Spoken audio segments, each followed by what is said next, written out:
Hey everybody. So today is the bow opener here in Minnesota, and I'm a little behind. Work's got me down. Shouldn't say down, but got me busy. So I'm gonna do something I don't normally do, and it's something different. But everybody does it. The bow hunts for the most part. What do? Trail cameras, and they're not cheap. But one of my favorite cameras is the Browning Micro HD. The infrared. Don't get to. I got one of the special ops no flash cameras. Maybe it was just that first year they put it out, but it doesn't take good pictures. Good night pictures are fuzzy and it's kind of scary. Maybe I'll try a different one. Maybe the technology has gotten a little bit better now. But I'll show you some pictures here uh, of some bucks, and a nice buck I took in 2015 with this camera, or one camera just like this. I have a few of them around, but I'll show you some pictures of it now.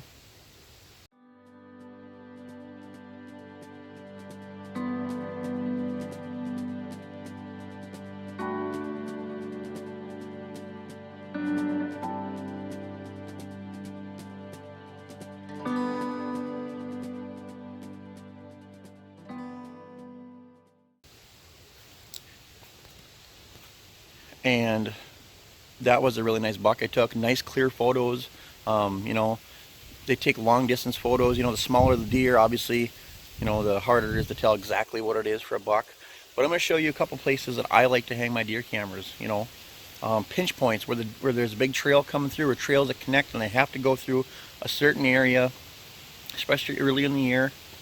Where all the bucks are traveling, maybe in packs. I know once it gets later in the year, they start to slow down on those particular areas and start to get a little more elusive, but they still travel those trails at night. And especially if you can get, you want to get between their bedding area and their food source this time of year. They want food, and they're not really after does, so they're still in their bachelor groups for the most part. Later in the fall, though, they're going to change their pattern, and I'd say around the 1st of October, first week of October, I noticed that you stop getting the big ones on camera during the daytime, and it's all 1 o'clock in the morning until the rut kicks in. But yeah, so I'm going to show you some spots right now where to put these bad boys up. So here is like a wide creek that comes through this guy's property, and there's a big culvert right there, and it dumps down and it continues on through this swamp here. There's a lot of water out there. Sure, deer will go out in there, but they're not gonna, that's not where their main travel way is gonna be. They're not just gonna go right through the middle of the water someplace. They like to take the easiest route to their, their food source and whatnot. I can tell you that is a big bedding area around the edge of that, because I have a stand over here and I have a camera down there. So so I'm going to put this camera right now up here on this tree. I always get some nice pictures. I'll show you some pictures of last year that I got, on this trail, of some nice bucks that I never took a buck out of here last year. So, there could be some real nice ones. I got a real wide 10-pointer on camera. Really thin, probably a 2.5, maybe 3.5-year-old deer, But if he gets some mass, he'll be really nice. He's nice regardless because he's so, so big. But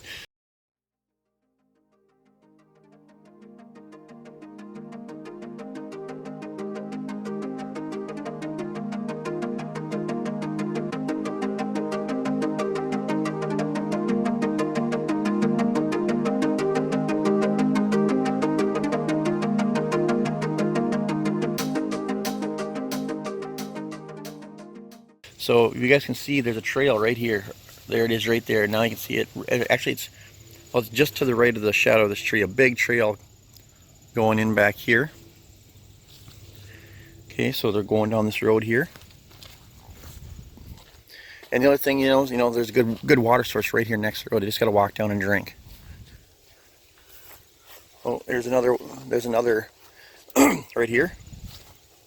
Move this grass back a little bit. Now you can see there's another big trail right there. Finger goes up, where they're trying to get around, because that creek that runs through here it's a lot of floating bog, and it's 6-7 feet deep all the way. So they don't want to have to struggle to get through that bog and across that so much. So that's the second trail that comes up and crosses here.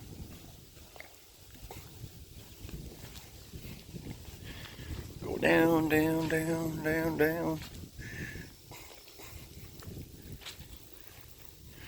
And then right here, see that? There's another major trail that goes right into this thick brush where the deer have been coming out. I mean, there's a lot of, you can see there's a lot of tracks down there in that mud. I'll try to zoom in a little bit for you. Right there, just beaten down tracks.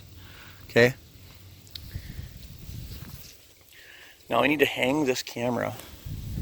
I'm gonna hang it on one of these trees here, you know, probably even this big one here, because they don't, you know, camouflage, you're not gonna look at it and go, oh, well, there's a camera right there. No, they don't do that. Also, there's another trail right here, not as you know, doesn't show as much as the rest of them do. So I'm gonna probably hang my camera right there. I do have another camera. I'm gonna set it down right there. I do have another camera down here already. That I either already showed you pics on in this video, or I'll show them to you right now. I don't know. I can't remember what I said at the beginning of this.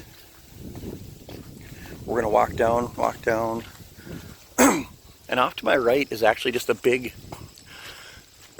kind of a dry tamarack slough, you know, until it gets up to that water.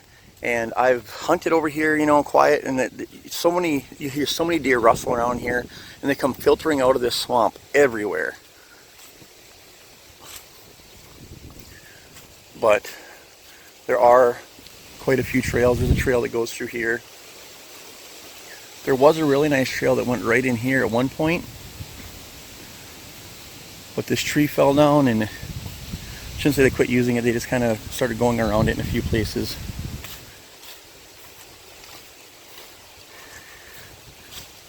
There's a trail that goes in right here, back around this brush. Let me see here, where is it at?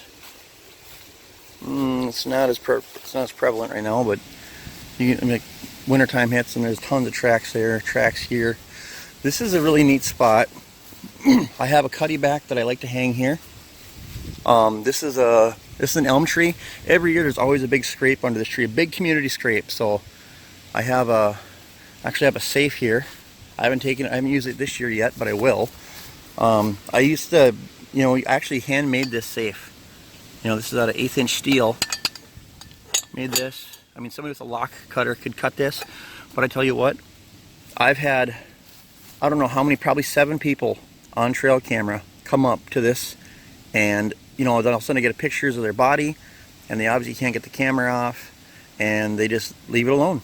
You know, they could break it. I'm surprised nobody just broke the camera and didn't want to get their picture taken, but nobody ever has broke that. So I got to get my old cutty back out and put it on that eventually. Then here are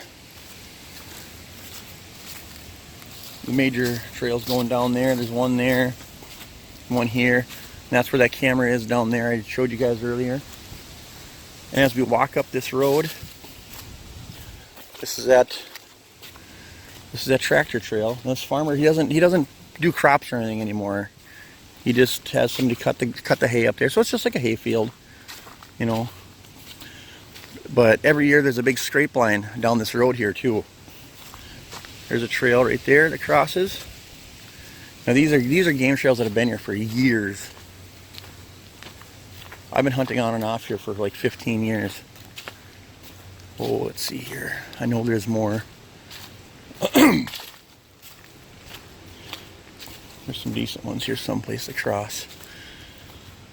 Oh, where are you at, trails?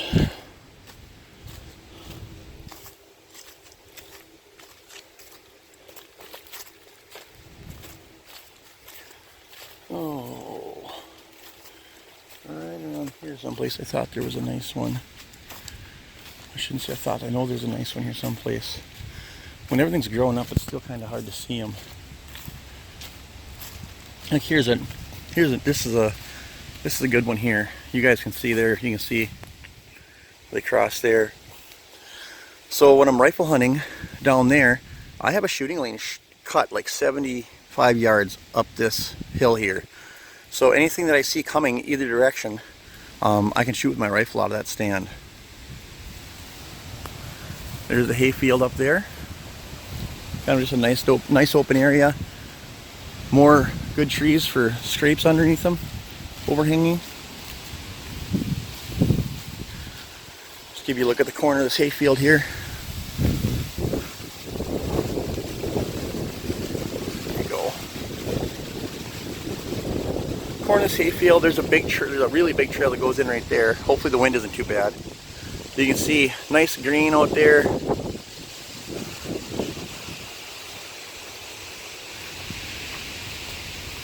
You see does and stuff out there often too, but for the most part you see them down here because they're secluded by the woods, you know, and they can travel without being seen by everybody else for the most part. So yeah, we'll go down there and hang this camera quick. We're walking back down this tractor trail here, and I'm just going to show you. You can see all the hoof prints from these deer. It rained pretty good last night, so a bunch of this is from, you know, last night or this morning. Alright guys, I got this trail camera hung. It's kind of windy today. These trail cameras, they're pretty good about getting falsely triggered. Wind can trigger them sometimes, but you know, it's not as bad as it used to be with like the old Moultries, where if the strap was blowing around or something, or a tree branch, you got 50,000 pictures of that. So just looking at this camera, what I do is I'll put my camera up and I'll take a few steps back and I'll look around to see, you know, exactly like the perception of the camera. So I'm looking at this camera right here, and I know that this camera is probably the sensor on this camera is looking about 4 feet, 3.5 feet above the ground. And these sensors, they don't shoot up in the air, they shoot flat, you know, and then they detect what's down below them. So anything that walks by on this trail is going to get a picture of. And I can't explain all the settings on these things because I actually don't use them all myself. But I personally have this camera set to take 3 pictures rapid fire in a row. And I have the trigger set for 5 seconds, I believe it is, because I wouldn't mind getting, I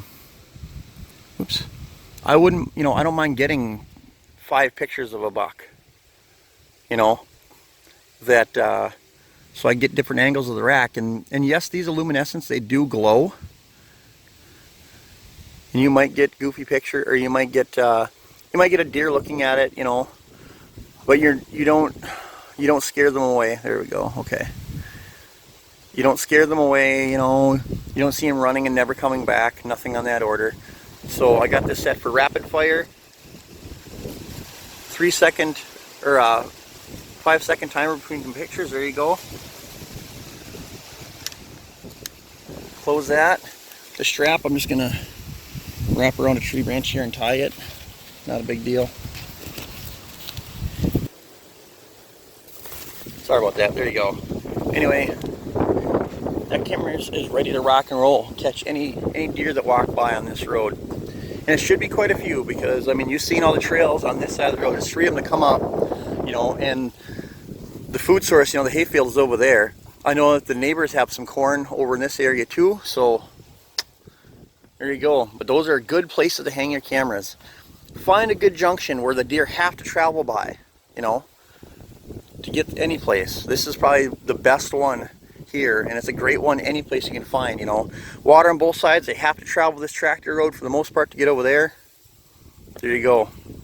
So anyway, hope you enjoyed this video, and hope you enjoyed the pictures that I'm going to show you, or did show you. I don't even know what's on them yet because I haven't looked yet. So hopefully they were good. And yeah, please like, share, subscribe. Peace out.